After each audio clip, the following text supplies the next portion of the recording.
শুভ দুপুর বন্ধুরা, কেমন আছেন সবাই? আশা করি ভালো আছেন। আজ রান্না করব তেলাপিয়া মাছের দো পেঁয়াজু। এই রেসিপিটা দেখতে যেমন লোভনীয়, খেতে অসাধারণ মজা। চলুন রেসিপিটা আপনাদের সামনে আমি তৈরি করে দেখাই।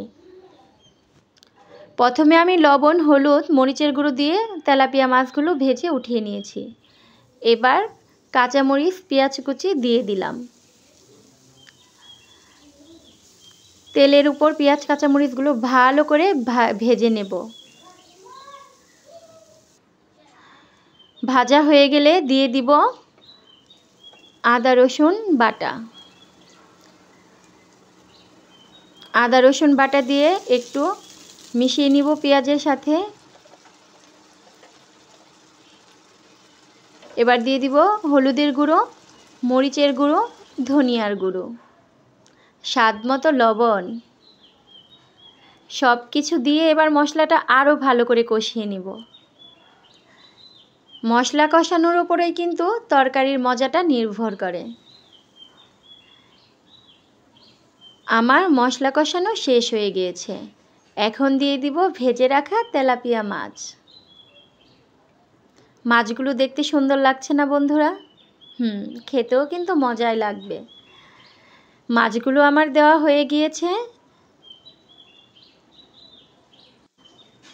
এক এক করে সব মাছই দিয়ে দিয়েছি।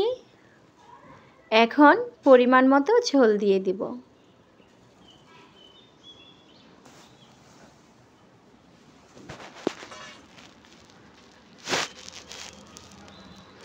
মাছটা একটু নাড়াচাড়া দিয়ে মশলার সাথে মিশিয়ে দিব ঝোলটা।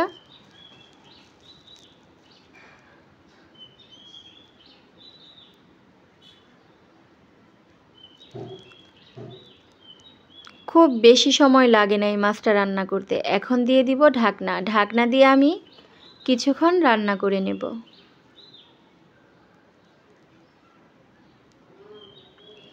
ঢাকনাটা খুলে দিব। দেখেছেন মাছটা বলক এসে পড়েছে।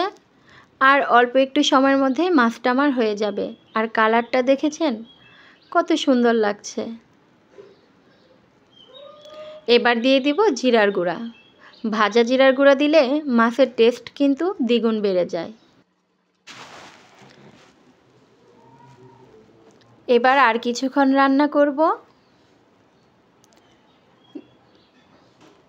ঝোলটা যখন মাছের গায়ে মাখা মাখা হয়ে যাবে,